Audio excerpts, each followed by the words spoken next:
Bismillahirrahmanirrahim. Assalamualaikum warahmatullahi wabarakatuh.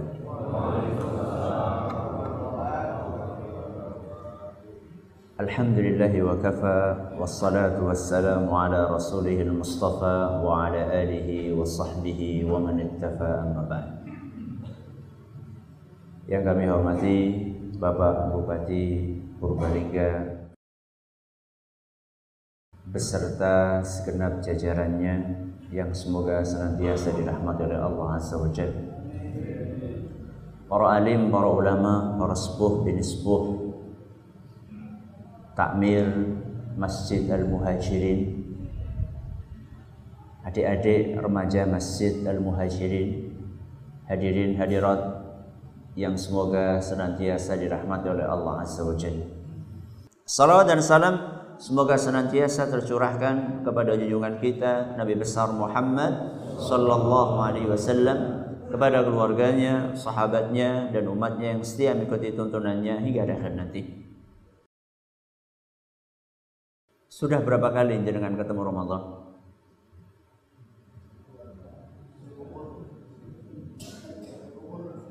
Sesuai umur. Yang paling sepuh berarti sudah berapa tahun berarti Pak? 78 tahun usia beliau. Berarti sudah berapa kali ketemu? 78 kali. Yang usianya 7 tahun berarti baru 7 kali. Berapa anak usianya nak? 8 tahun. Berarti 8 kali ketemu dengan bulan Ramadan. Ada yang 80 kali, ada yang 8 kali. Kalau Indonesia sudah berapa kali ketemu Ramadan? Indonesia sudah berapa kali? Ya sudah lama. Sejak ada Indonesia. Pertanyaannya, semakin sering kita ketemu dengan Ramadan, kondisi kita semakin baik atau tidak? Harusnya semakin baik. Kenyataannya, saya tanya, korupsi di Indonesia secara umum tambah banyak apa tambah sedikit? Tambah banyak apa tambah sedikit? Banyak, karena ketahuan ya. Dulu sedikit karena nggak ketahuan gitu ya. Masjid-masjid tambah ramai apa tambah sepi? Masjid-masjid tambah ramai ya. Ketika akan sholat ini, alhamdulillah jamaah kita ini ada 3 tiang. Ya, bukan manusia tapi apa? Tiang. Wonten sekawan tiang. Orang-orang, para wanita tambah banyak yang nutup aurat atau tambah banyak yang buka? Kok tahu? Seharusnya sebagaimana yang tadi disampaikan tambah baik. Akan tetapi kenapa kenyataannya semakin banyak dan semakin sering kita ketemu dengan bulan Ramadan, kondisi banyak masyarakat kita bukan semakin baik. Ustaz, kalau ketemu bulan Ramadan apa harus lebih baik? Harus berubah menjadi lebih baik. Dan itu apa yang ditegaskan oleh Allah Subhanahu wa taala dalam sebuah ayat yang kita hafal semua. Apalagi di bulan Ramadan ini akan semakin diulang-ulang. Apa itu? Ya ayyuhalladzina amanu kutiba alaikumus siyamu kama kutiba alal ladzina min qablikum la'allakum tattaqun. Dalam surat Al-Baqarah ayat 183. Wahai orang-orang yang beriman, telah diwajibkan atas kalian puasa sebagaimana diwajibkan atas orang-orang sebelum kalian. Tujuannya apa? La'allakum tattaqun. Semoga kalian tambah takwa. Berarti kalau misalnya selesai Ramadan kemudian tidak tambah takwa, berarti puasanya belum sukses. Kenapa Ustaz? Banyak orang puasa, selesai puasa bukan tambah baik. Salah satu penyebabnya adalah banyak di antara kita belum tahu puasa itu apa. Puasa itu untuk apa? Hakikatnya apa? Hikmahnya apa? Tujuannya apa? Banyak di antara kita puasa tidak tahu apa itu puasa. Untuk apa puasa? Hakikatnya apa? Tujuannya apa? Hikmahnya apa? Merasa sing penting wis ora mangan, ora ngombe. Berarti gue wis rampung, wis sempurna puasane. Keliru. Puasa itu bukan hanya itu. Betul, salah satu puasa tandanya adalah tidak makan dan tidak minum. Akan tetapi apakah cukup seseorang dikatakan puasanya sempurna ketika dia sudah tidak makan dan tidak minum? Jawabannya belum cukup. Puasa itu apa toh? Puasa itu secara bahasa artinya adalah al-imsak. Al-imsak itu artinya nahan. Napa? Nahan, menahan diri. Itu secara bahasa. Sedangkan makna puasa secara istilah al-imsaku 'anil muftiri 'ala wajhin makhsus. Dalam kitab Mughnil Muhtaj disebutkan seperti itu. Puasa itu artinya adalah menahan diri dari hal-hal yang bisa membatalkannya dengan cara yang khusus. Menahan diri dari hal-hal yang bisa membatalkan puasa. Sing membatalkan apa? Makan, minum, berhubungan suami istri. Maksudnya hubungan biologis. Dengan cara yang khusus. Maksudnya mulai dari tet sampai mulainya kapan? Subuh sampai maghrib. Itulah puasa secara istilah. Akan tetapi para ulama kita menjelaskan berdasarkan hadis-hadis Nabi SAW, kalau kita perhatikan bahwa puasa itu kan menahan. Kalau naik kendaraan menahan itu berarti nginjek apa? Rem. Puasa itu melatih kita untuk ngerem. Dan disiplin dalam ngerem. Waktunya ngerem, waktunya nginjek gas. Makanya ketika kita puasa disiplin banget ngeremnya. Ketika adzan subuh, walaupun makanan itu masih banyak, berhenti enggak? Berhenti enggak? Minta didiskon apa enggak? 1 menit. Enggak mau? Enggak mau. Tetap di stop ya, untuk menahan diri ngerem dari makan. Ketika nanti jam 9, jam 10 ya, mulai haus, ketika zuhuran haus, kita wudhu. Kepikir nggak kita sambil menyelam minum air? Sambil kumur-kumur, sambil sebagian kita telan. Kepikir nggak? Kepikir dulu ketika kecil kan? Pengalaman ya. Ketika kecil ya gitu, sambil kumur sambil minum. Tapi kalau sekarang sudah besar-besar kayak gini, saya pikir nggak ada. Termasuk ketika berbuka, kita tunggu. Betul-betul kita tunggu sampai azan maghrib. Padahal menjelang maghrib makanan sudah siap atau belum? Sudah siap. Di depan kita. Berbagai jenis makanan yang enak atau tidak? Enak-enak. Akan tetapi tetap kita bertahan. Tidak akan korupsi setengah menit pun. Bahkan 1/4 menit pun. Kita berusaha untuk menahan diri, ngerem. Itu dahsyat atau tidak itu? Dahsyat. Kalau misalnya kita praktekkan bukan hanya menahan diri dari makan dan minum. Tapi sayangnya banyak di antara kita mempraktekkan ngerem itu cuma dalam makan dan minum tok. PNS.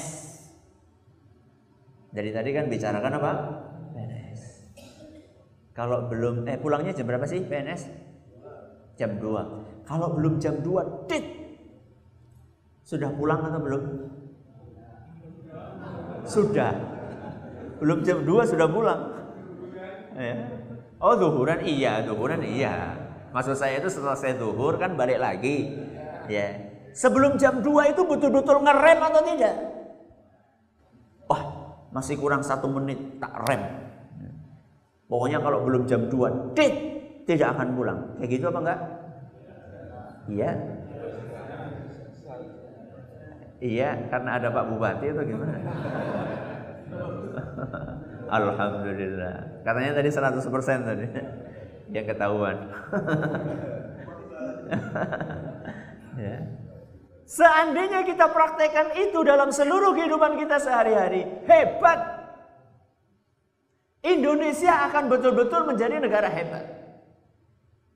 Cuman sayangnya banyak di antara kita ngeremnya itu cuma dari makan dan minum saja. Sekarang saya tanya, makan dan minum itu halal atau tidak? Halal. Halal. Siapa bilang haram?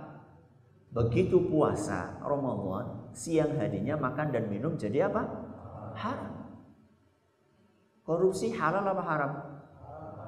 Halal apa haram? Ketika bulan Ramadan halal apa haram? Di luar Ramadan? Haram. Makan dan minum di luar Ramadan? Halal. Di siang hari bulan Ramadan? Haram. Berarti yang seharusnya direm yang mana? Makan, minum atau korupsi? Makan dan minum aslinya halal apa haram? Halal. Ketika Ramadan siang-siang haram. Korupsi di luar Ramadan haram apa halal? Haram. Di bulan Ramadan haram. Lebih haram lagi. Betul. Kalau seandainya kita bisa ngerem dari yang aslinya halal, kenapa kita tidak ngerem dari sesuatu yang aslinya haram? Maka aneh orang yang puasa dari yang halal-halal tapi nggak puasa dari yang haram-haram. Wonten apa mboten? Wonten apa mboten? Wonten. Puasa-puasa matane jelalatan. Puasa-puasa matane jelalatan. Jelalatan itu halal apa haram? Cuci mata halal apa haram? Cuci mata tergantung. Nyucinya pakai apa gitu ya.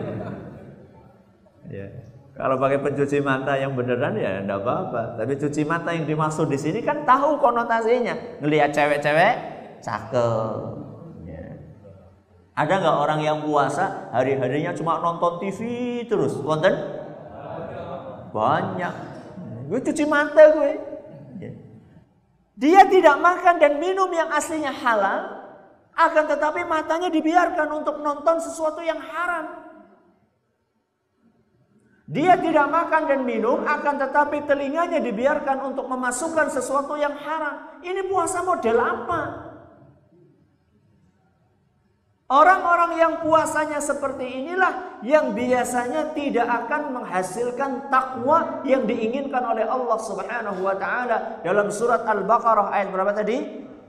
183. Makanya Rasulullah sallallahu alaihi wasallam bersabda dalam sebuah hadis yang diriwayatkan oleh Imam Ibnu Khuzaimah, dan hadis ini dinyatakan sahih oleh Imam Al-Hakim dan Syekh Al-Albani, laisa siyamu minal akli wasyurb.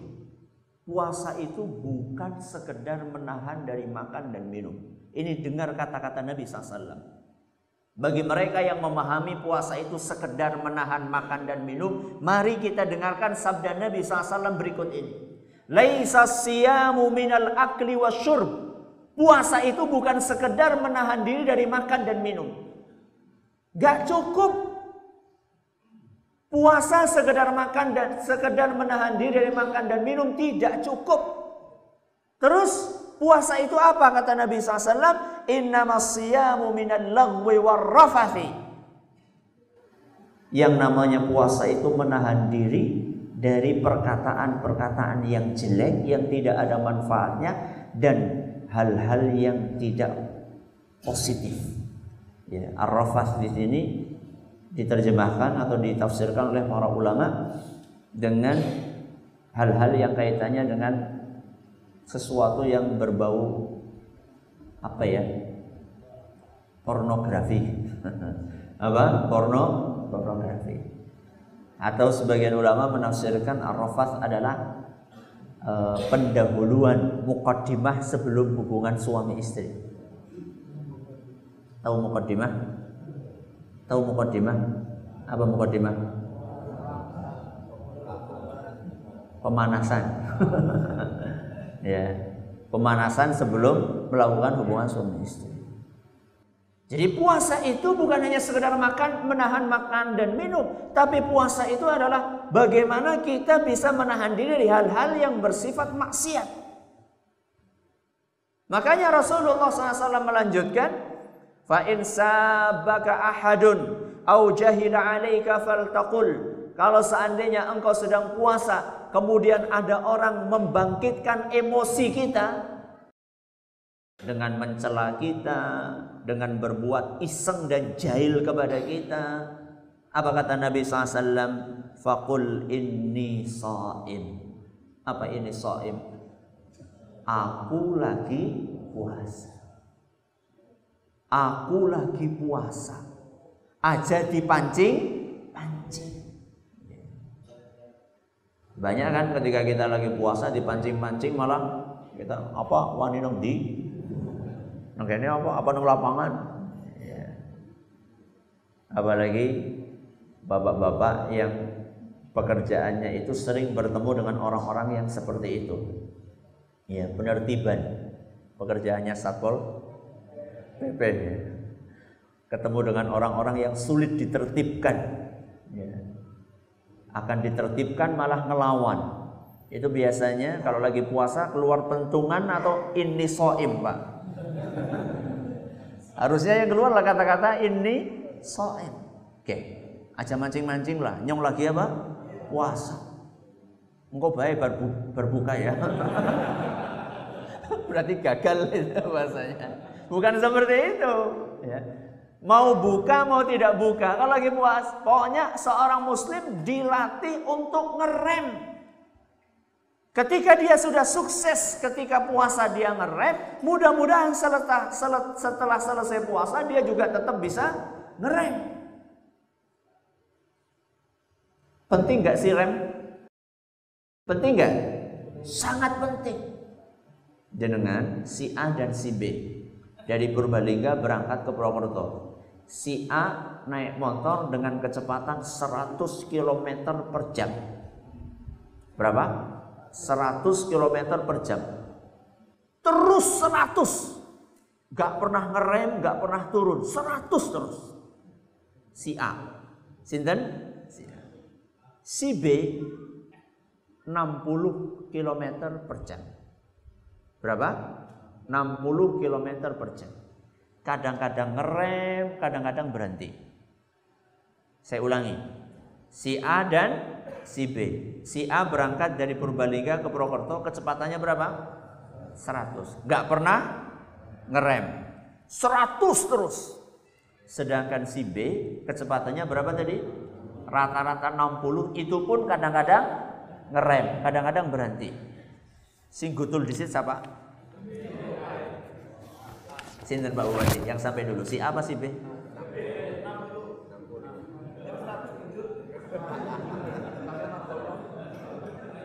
Si A apa si B yang sampai duluan?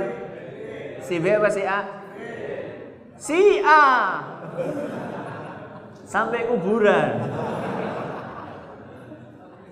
Sampai mana?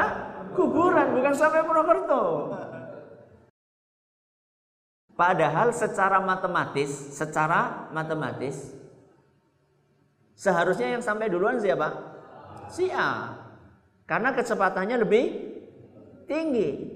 Tapi secara realita, kenyataan yang akan sampai duluan adalah si B. Itulah pentingnya rem. Rem itu akan menyampaikan kita ke tujuan.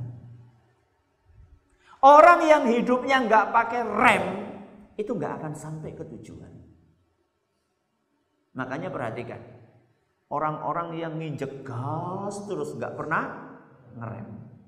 Ketemu sesuatu yang haram, gaspol. Bukannya nginjek rem, malah gaspol. Gak akan sampai ke tujuannya. Lah, hari gini gak usah ngomong halal haram. Golek sing haram be, angel jangan ngomong sing halal halal. Ada gak orang ngomong kayak gitu? Ada, banyak. Serasa peduli halal haram lah. Sedang golek sing haram be angel jangan ngomong sing halal. Ini orang-orang yang hidupnya gak pakai rem. Ini orang yang sepertinya tidak akan sampai kepada tujuan. Dia akan kecelakaan di tengah jalan. Itu baru kecelakaan di dunia. Kecelakaan di dunia paling sekolah. Sekolah teng pundi? Sekolah teng LP. Ya, sekolah teng LP. Kecelakaan di dunia. Itu baru di dunia, belum di akhiratnya. Maka hidup itu butuh rem. Termasuk pergaulan. Antara muda-mudi itu juga butuh rem. Kan banyak sekali orang di zaman kita ini yang menikah statusnya sudah MBA. Apa MBA? Married by accident. Married by accident. Apa? Nuwun sewu. Wis meteng. Ketika nikah itu sudah hamil duluan. Itu karena sukanya tabrak sana, tabrak sini. Gak pakai rem. Yang diistilahkan sekarang dengan pergaulan apa? Pergaulan bebas. Bebas itu kan gak ada remnya. Alias remnya blong. Dalam kehidupan kita selalu membutuhkan rem. Dan rem itu dilatih ketika kita sedang berpuasa. Termasuk ketika kita berbicara. Kita itu diajarkan oleh Nabi kita Muhammad SAW untuk ngerem ketika bicara. Makanya Rasulullah SAW bersabda, "Man kana yu'minu billahi wal yaumil akhir." Siapa yang beriman kepada Allah dan hari akhir, falyaqul khairan aw liyasmut. Hendaklah dia berkata baik, kalau tidak bisa diam. Diam itu kan ngerem. Diam itu ngerem. Makanya kalau nggak bisa ngomong yang baik, mendingan diam. Daripada ngomong yang jelek, mendingan diam. Karena pertanggungjawabannya nanti di hadapan Allah Subhanahu wa Ta'ala sangat berat. Jadi seorang Muslim ketika berpuasa dilatih oleh Allah Subhanahu wa Ta'ala untuk bisa ngerem dan ngerem. Jangan lebih suka nginjak rem atau gas? Rem atau gas? Enak ngegas apa enak ngerem? Ngegas apa ngerem? Ngegas. Buktinya apa? Buktinya lampu kuning. Buktinya lampu kuning. Kalau ketemu lampu kuning, ngerem apa ngegas? Ngegas apa ngerem? Coba angkat tangan. Yang sukanya lampu kuning, ngegas, angkat tangan. Anak pak polisi apa orang sih? Ya pak wonge iki. Manusia memang sukanya ngegas. Ya. Untuk ngerem itu males. Pengennya ngegas. Bukan hanya sekedar ngegas, pol sukanya. Nah, kesukaan ini harus kita lawan. Tidak boleh kita pasrah dengan kesukaan yang bisa merugikan diri sendiri dan orang lain. Makanya cara melawannya salah satunya adalah dengan puasa. Rasulullah SAW mengajarkan bagi para pemuda yang belum bisa nikah, suruh apa? Puasa. Ya ma'syarasy syabab, Wahai para pemuda, man istata'a minkumul ba'ata falyatazawwaj.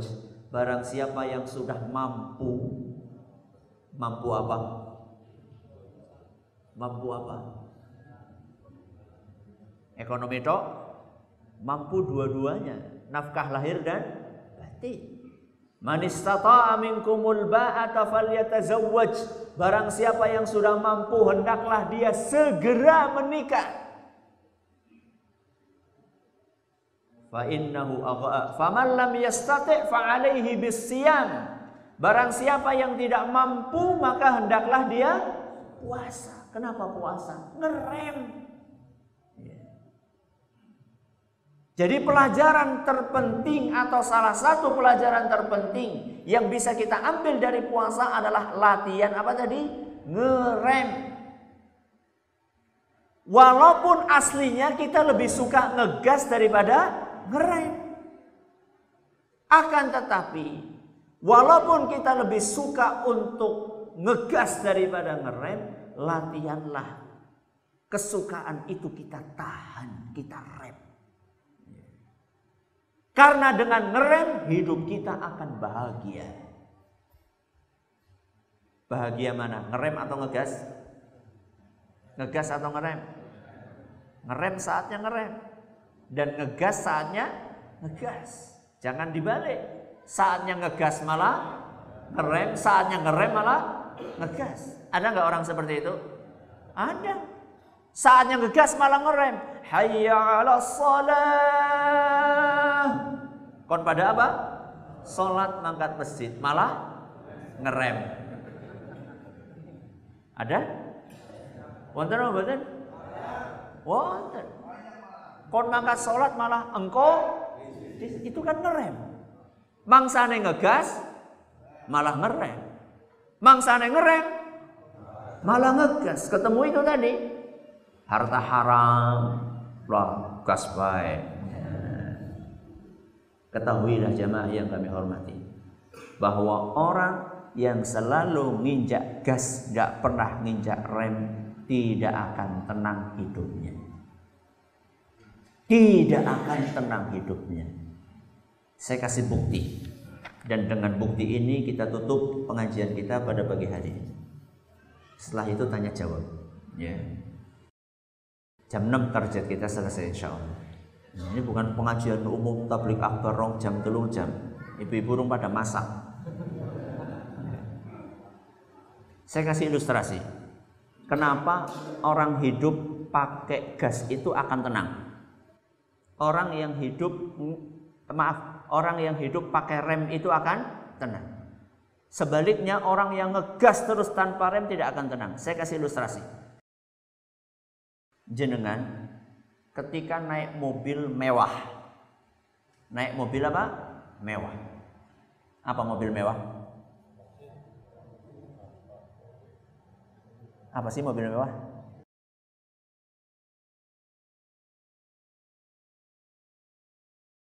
Ya.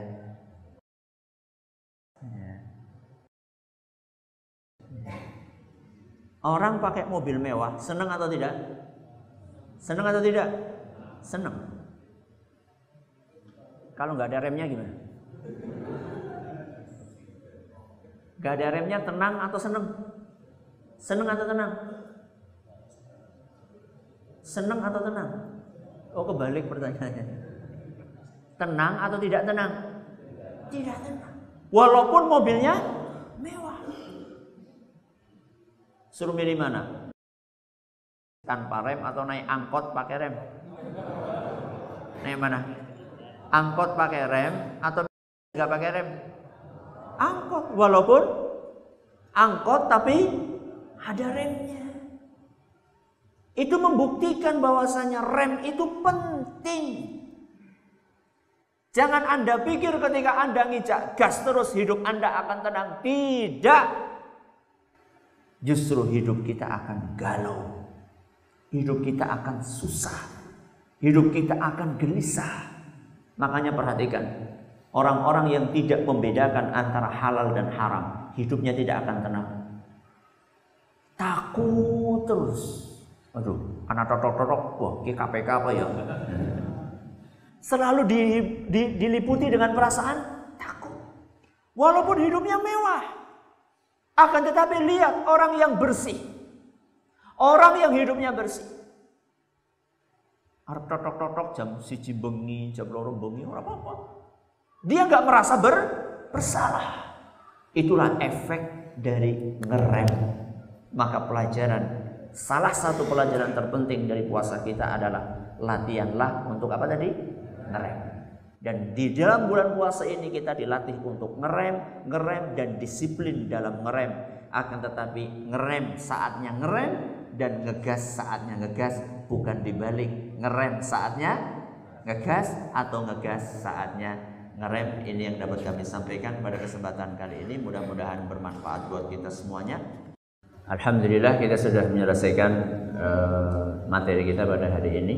Kita ucapkan selamat jalan kepada Bapak Bupati dan rombongan. Mudah-mudahan senantiasa dilindungi oleh Allah Azza wa Jalla. Moga diadakan atas. Ya. Masih ada waktu sekitar 1/4 jam. Silahkan kalau ada yang mau bertanya. Moga. Ya. Kan tadi dijelaskan kalau puasa itu tidak hanya menahan makan, minum, dan hubungan biologis. Apabila kita secara tidak sengaja melakukan hal-hal yang membatalkan, seperti contohnya hibah, atau misalnya mata kita melihat sesuatu yang tadi disebutkan sapu tangan, apakah itu termasuk membatalkan atau cuma merusak puasa? Ya, terima kasih atas pertanyaannya. Pertanyaan yang bagus. Kalau misalnya kita puasa, kemudian ketika puasa kita sengaja atau tidak sengaja mata kita jelalatan. Sengaja atau tidak sengaja telinga kita kemasukan hal-hal yang haram. Apa kemasukan hal yang haram? Mendengarkan orang ngerasani. Ya, sengaja atau tidak sengaja. Apakah puasanya batal? Jawabannya puasanya tidak batal tapi rusak. Apa bedanya? Kalau puasa batal itu harus ngulang. Kalau rusak tidak harus ngulang tapi pahalanya berkurang. Bahkan kalau terlalu sering dia tidak dapat pahala sama sekali. Kalau terlalu sering. Makanya Nabi SAW menyampaikan dalam sebuah hadis, rubba sa'imin hadduhu min siyamihil ju' wal 'atash. Betapa banyak orang yang puasa tidak mendapatkan dari puasanya kecuali lapar dan haus, alias tidak dapat pahala. Maka kalau terlalu sering untuk melakukan hal-hal tadi, misalnya terlalu sering itu ya keluar rumah jelalatan, di dalam rumah jelalatan, ngendi-ngendi jelalatan, itu terlalu sering. Dan dia tidak istighfar, tidak taubat kepada Allah Subhanahu wa Ta'ala, maka puasanya kemungkinan bisa habis pahalanya, alias tidak dapat apa-apa dari puasanya. Maka sangat disayangkan. Tapi kalau batal, tidak. Batal itu tadi makan, minum, kemudian apa? Hubungan suami istri, itu yang membatalkan puasa. Dan ada beberapa hal lain yang dijelaskan oleh para ulama bisa membatalkan. Akan tetapi perbuatan maksiat yang tadi disampaikan itu mengurangi, merusak atau bahkan menghabiskan pahala puasa. Ya, ada yang lain? Terima kasih atas pertanyaannya. Bagaimana wanita yang ketika bulan Ramadan buka-bukaan alias tidak menutup auratnya sampai membuat para lelaki itu terfitnah? Terfitnah itu maksudnya apa? Tergoda untuk melihat pemandangan tersebut. Bagaimana hukum wanita itu? Hukum wanita tersebut dosanya double-double. Sudah dia berdosa membuka aurat, berdosa pula dia membuat para lelaki melakukan dosa. Para lelaki melakukan dosa karena ada pemicunya. Seandainya seluruh wanita itu menutup aurat, laki-laki gimana? tidak akan terpicu untuk melihat karena tidak ada yang dilihat. Ya, paling lihat pohon. Itu kalau misalnya wanita semuanya menutup aurat. Tapi sayangnya tidak semua wanita menutup aurat. Dan laki-lakinya juga mau juga dipancing. Seharusnya kan direm. Betul. Ya. Walaupun ada pancingannya seharusnya direm. Maka wanita tersebut dia dosanya double-double. Walaupun seperti yang saya sampaikan tadi, puasanya tidak batal. Puasanya tidak batal. Cuman berkurang pahalanya. Berkurang pahalanya dengan dosa yang dia lakukan. Andaikan ada seorang muslim lupa tidak niat puasa Ramadan, apakah puasanya sah? Kita tahu bahwa niat itu syarat. Syarat sah sebuah ibadah adalah niat. Sehingga ketika niat itu ditinggalkan, lupa atau tidak lupa, maka ibadahnya tidak sah. Maka ibadahnya tidak sah. Jadi kita itu wajib harus niat. Apalagi puasa wajib. Puasa wajib ya puasa Ramadan. Sebelum masuk waktu subuh sudah harus berniat. Man lam yubayyitis siyama qabla al-fajri fala siyama lah. Barang siapa belum niat puasa sebelum masuk waktu subuh, maka tidak ada puasa baginya. Tidak ada puasa baginya, alias puasanya tidak sah. Terus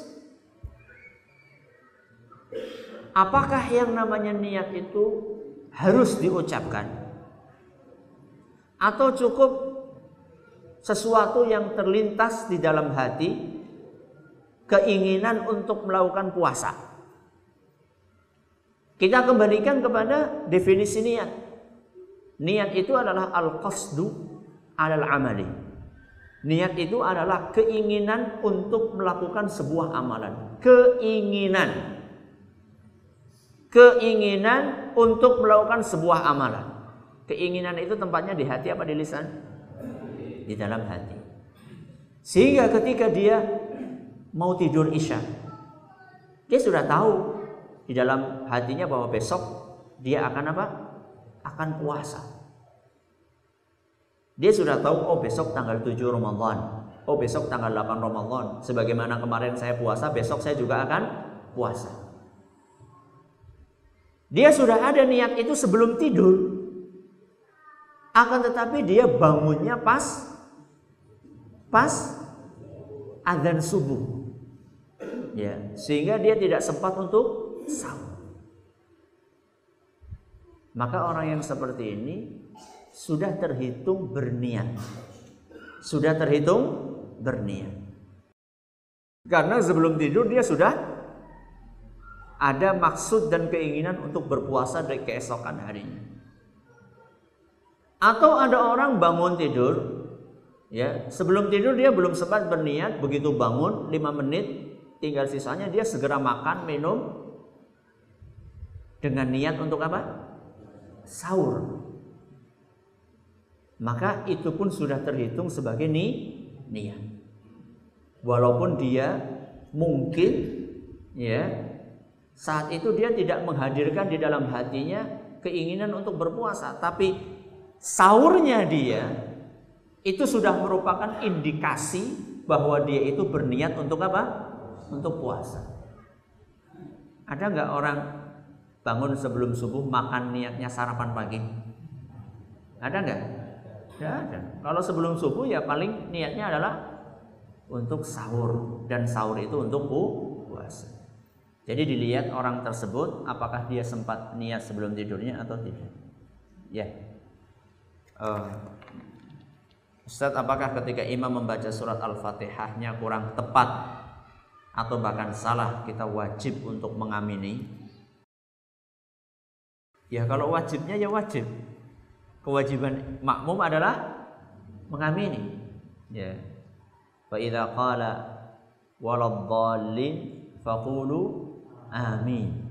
Ketika imamnya sudah sampai kalimat waladdallin, hendaklah makmumnya mengucapkan apa? Amin. Jadi makmum punya kewajiban, imam punya kewajiban.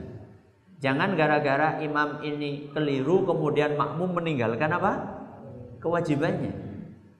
Seperti seorang suami terhadap istri. Suami punya kewajiban? Punya kewajiban enggak? Punya. Istri punya kewajiban enggak? Punya. Ketika suami tidak menunaikan kewajibannya, tidak boleh dijadikan alasan bagi istri untuk tidak menunaikan kewajibannya. Contoh, suami kewajibannya adalah memberi nafkah. Ketika suami tidak memberi nafkah, itu tidak bisa dijadikan alasan bagi istri untuk tidak menunaikan kewajibannya sebagai seorang istri, yaitu melayani suaminya. Jadi gak boleh. Kenapa kamu tidak melayani istri? Kenapa ibu kamu tidak melayani suamimu? Suamiku tidak menunaikan kewajibannya.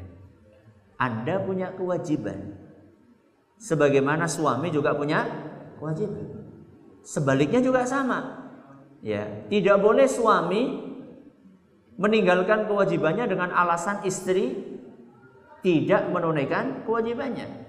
Kecuali kalau memang sudah diputuskan oleh pengadilan, putus.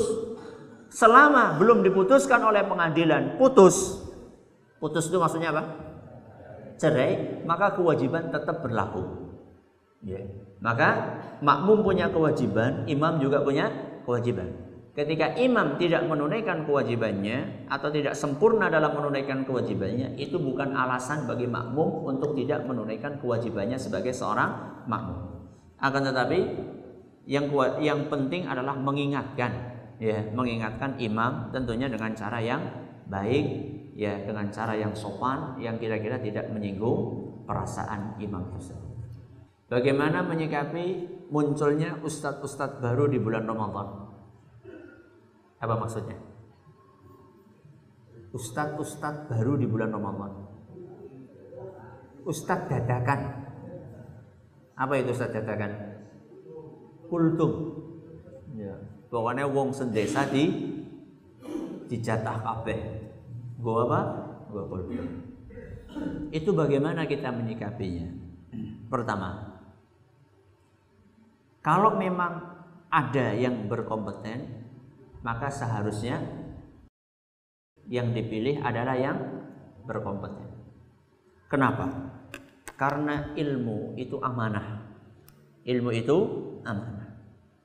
Ilmu yang disampaikan atau pengajian yang disampaikan karena amanah bisa jadi amal jariyah atau bisa jadi dosa jariyah.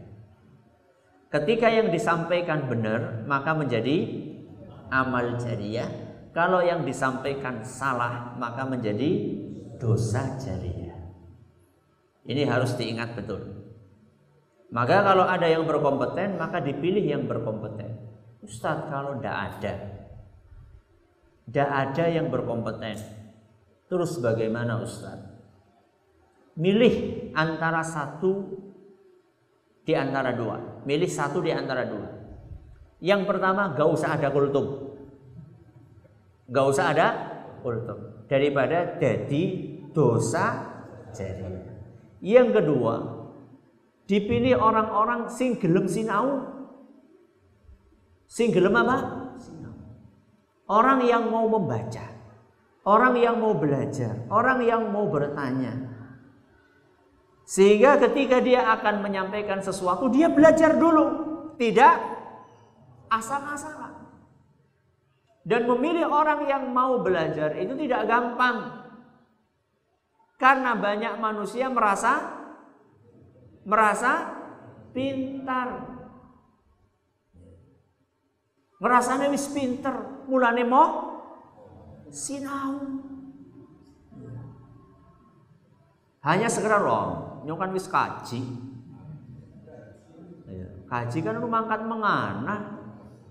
Sekedar mangkat.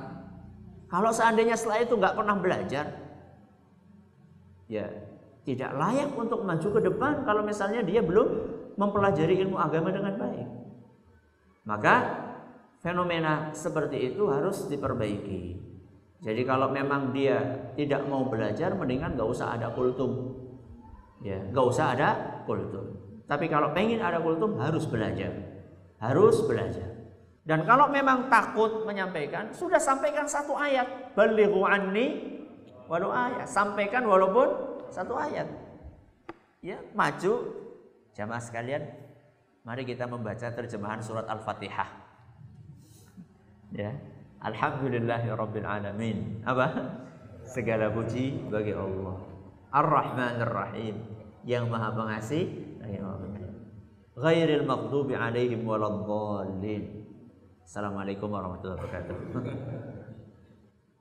Loh, Rasulullah kan menyampaikan balighu anni walau ayat, sampaikan walaupun satu ayat. Jenengan menyampaikan berapa ayat tadi?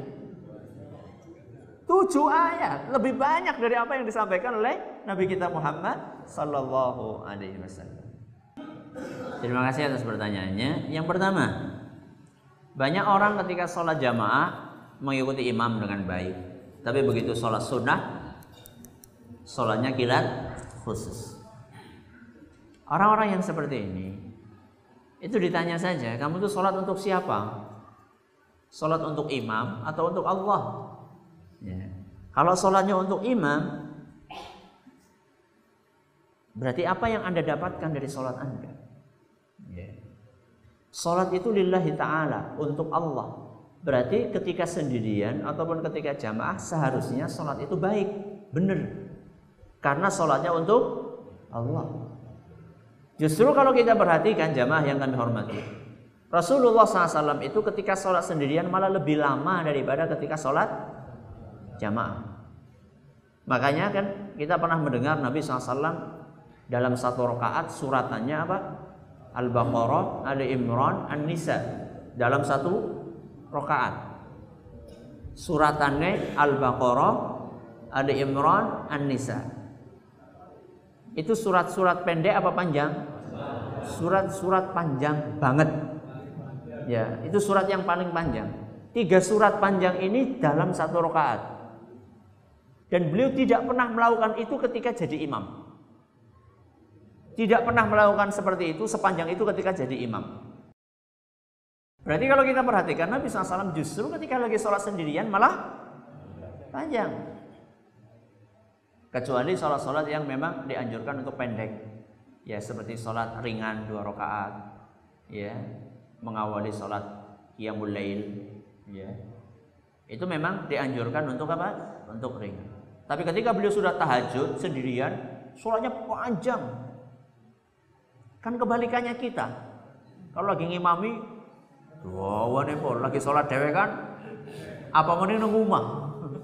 Orang asing nonton. Itu kebalik, ya itu kebalik. Terus bagaimana dengan fenomena taraweh ngebut? Ya, taraweh kilat. Sekarang ngebutnya itu sampai meninggalkan rukun sholat yaitu tumakninah atau tidak? Kalau sampai meninggalkan rukun sholat tumakninah, maka tarawehnya tidak sah. Tarawehnya tidak sah. Tapi kalau masih tetap tumakninah, maka sah. Ya.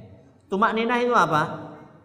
Para ulama kita mendefinisikan tumakninah itu adalah gerakannya itu kembali pada posisinya semula. Tulang-tulangnya itu kembali pada posisinya semula. Contoh misalnya, dia berdiri. Ketika dia ruku, maka apanya yang bungkuk? Punggungnya akan bungkuk. Tangannya akan ngeterap kemana? Ke lutut. Makrek. Ya. Sempat posisinya ruku dengan sempurna. Walaupun cuma sebentar. Sekedar bisa untuk membaca Subhana Rabbiyal Azim atau Subhana Rabbiyal Azim wa bihamdi walaupun sekali. Kan idealnya berapa kali?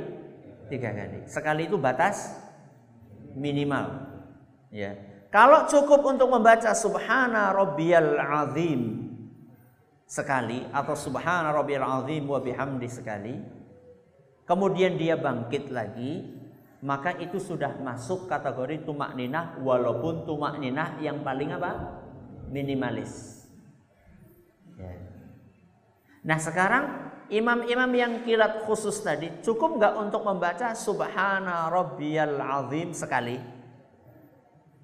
Kalau baru membaca sub, nembe apa? Sub terus wis menya, berarti ini tidak memenuhi kategori tumakninah minimal, apa mending maksimal. Maka sholatnya tidak sah. Sholatnya tidak sah. Dan jangan makmum di belakang imam yang seperti itu. Mubah. Mubah itu bukan bahasa Arab. Mubah itu artinya sia-sia. Maka keliru ya sebagian jamaah yang malam pertama itulah malam penentuan untuk mencari masjid yang imamnya paling cepat. Maka setelah itu langsung di-share. Ya, malam hari itu ranking pertama adalah Masjid Anu. Maka besok ke sana semua. Ranking terakhir Masjid Anu. Besok sepi. Ya. Jangan seperti itu. Jadi kilat itu tergantung tumakninah atau tidak. Kalau membaca satu ayat tidak apa-apa, boleh. Ya, boleh. Tapi ya jangan terlalu pendek lah. Satu ayat itu jangan alif lam mim gitu. Atau yasin, atau nun, atau sod ya. Jadi kalau satu ayat ya apalah ya yang agak panjang dikit gitu ya. Wallahu taala ala wa alam. Terima kasih atas perhatiannya, mohon atas segala kekurangannya. Mari kita tutup dengan membaca subhanakallahumma wa bihamdika asyhadu an la ilaha illa anta astaghfiruka wa atubu ilaik. Assalamualaikum warahmatullahi wabarakatuh.